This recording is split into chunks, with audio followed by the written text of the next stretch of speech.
So I'm going to go ahead and knock out another episode of Philosophical Encounters. Um, this time it's specific to an encounter on Facebook, right? Shout out to my colleague, John Drabinski. And John pointed out that the Washington Post had an article out, I think it was dated yesterday, called The Humanities Matter, right? I think the name of it, but no, it was entitled "The Humanities Matter," and scholars have to defend it, right? Of course, on one level, I agree, right? I agree with the title, right? The humanities do matter, right? And scholars must defend them, right? I've spent my entire adult life trying to defend, teach, write, and even live inside the humanities. You know what I'm saying? But the question for me is, what kind of defense must we offer, right? Because sometimes people claim to defend the humanities while also shrinking them trying to do that, right? They want the humanities, but only if they behave, right? They want literature without danger. They want history without a sense of haunting. Shout out to Toni Morrison. Or a religion without the moral fire. And philosophy without discomfort, right? You can't have scholarship without transformation, right? Many folk want inquiry. You know what I'm saying? They want inquiry, but only after the answers are already safe, right? The Washington Post piece raises a real concern for me. It worries that some scholars have lost confidence in truth, evidence, argument, and intellectual discipline, right? That's not really a small matter to think about, right? And as a philosopher, I have to know that philosophy cannot survive if every argument is merely a performance, right? If every disagreement is just a power struggle, right? Why? Because truth does matter, right? Evidence does matter, right? Intellectual honesty does matter, right? And this is what I want to slow us down with, right? Because truth has never been simple. Evidence has never been innocent. Since the ancient Greeks, Heraclitus, Protagoras, even Socrates stood in the marketplace asking irritating questions to folk, right? Philosophy itself make it clear that the human beings don't just possess truth like a pencil. We pursue it, we test it, we argue over it. We're wounded in a certain sense by it, right? We're corrected at times by it, and we often even hide from truth, right? So when an argument like this said, "Let's argue back the truth," I'm like, I guess, but let's not pretend that truth is easy, right? Let's not pretend that evidence arrives in the room untouched by history, untouched by language, class, race, or gender. Let's not talk about this objectivity as if somehow it's disconnected from the human condition, right? The old gatekeepers weren't neutral just because they spoke in calm voices, right? So there was a pandering to the was it Kleinberg's piece from a couple of years ago, right? Kleinberg pushed backs against folk who blame postmodernism. This is what John Drabinski was talking about, right? Kleinberg says, as an effect, that postmodern theory comes in easy scapegoats, right? Yeah, so like I said, Kleinberg he pushes back about lazy sort of postmodernism, right? He says that postmodern theory becomes an easy scapegoat, right? And people act like a few professors who read Derrida, somehow they create a climate denial or authoritarian kind of politics, right? But that's too easy too, right? Excuse me. it's intellectually timid, right? And that's what Kleinberg is saying, right?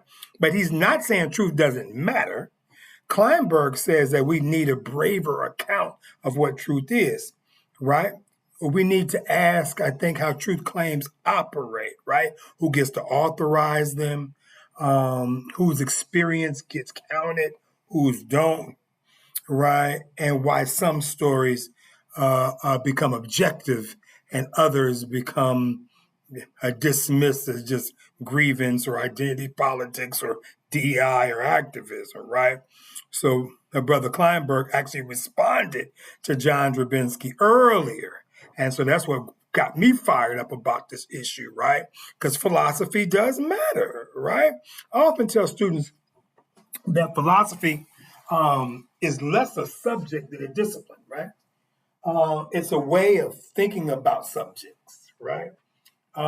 It's not just one field among fields. Remember, I always talk about what Dr. West say, only cows got fields, right? We don't want to get locked in the fields, right? I'm a philosopher, right? So the world is my intellectual playground, I like to say, right? The human condition is my topography, right? That's the playground I do. And so that's what PhDs mean, right? A doctor of philosophy in religion, political science, history, economics, stuff like that, right? And you still receive a doctor of what? Philosophy, right? Why? Because a philosophy names something deeper than just job training, right? It names a love of wisdom. It asks what knowledge is even for. It asks what kind of person we are becoming, right? While we're in this process of discovery and learning. And that question matters even right now. At my own university, where I'm here right now, across from my office, we are at a moment of restructuring and rethinking about what we're going to look like. So I want to give a shout out to our new president, Christian Brady, not just because he understands budgets and enrollment and all the hard realities that he has to deal with, right, in higher education, but because Dr. Brady comes to us as a scholar, as a theologian, a humanist, right? And so I think in the broader sense, my new boss, our new president, is a philosopher, right? And so we just came out of a difficult season shaped by finance and institutional survival, right? And it matters for me to have a leader that can speak about the liberal arts as a formation of the whole person, which is part of our motto here at Wittenberg. Shout out to Wittenberg, right? I'm not against professionalism, right? Students need jobs, right? Families need incomes. First generation students deserve degrees that open doors for them to be able to take care of themselves and their loans and blah, blah, blah. I have no interest in romanticizing poverty in the name of some type of intellectual purity, right? But what I have had a problem with in our institution lately is that if all we're doing is building workers and not thinkers, then we have not fulfilled the purpose of education. Education can't just ask, can our students get employed? It must also ask, can they judge? Can they listen? Can they read carefully? Can they recognize propaganda from arguments? Can they sit with complexity? Can they discern the difference between information and wisdom? Right? That's what I'm trying to figure out. Are we building those type of students? That's why humanities still matter, right? Everything can't be reduced to a market, to a category, right? Or a brand, right? And philosophy does that kind of work, right? A philosophy major is not a luxury, right? It's a training in seriousness, right? It teaches students how to think when the world is just loud, how to question when the crowd is certain, how to reason when emotions are high, and how to care when everybody's being cynical, right? And the humanities matter because human beings matter. Philosophy matters because the human condition is not self-explanatory. We suffer, we love, right? We die, right? We lie, we forgive, we build institutions, and then these institutions shape us in return, right?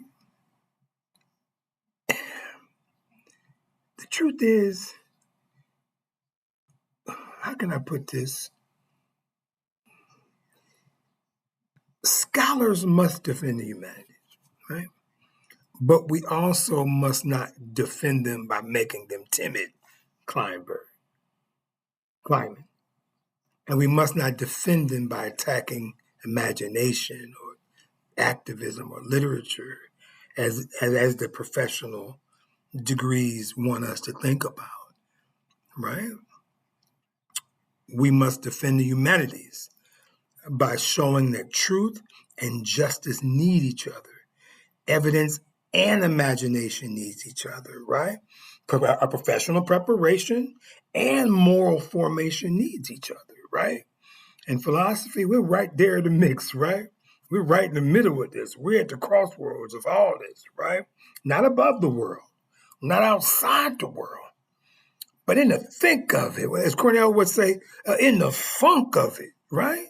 Asking what is true, what is good, what is beautiful, what does justice require of us, right? And what kind of human being am I becoming in the face of all this professionalism that's going on, right? So that's why humanities matter, and scholars must defend it. I thank you to my colleague, John Drabinski, for bringing me to this article. It's the Washington Post article from yesterday, June 9th, 2026. All right, philosophies matter, humanities matter. And those of us who give a damn, we have to be the ones that defend it. Peace.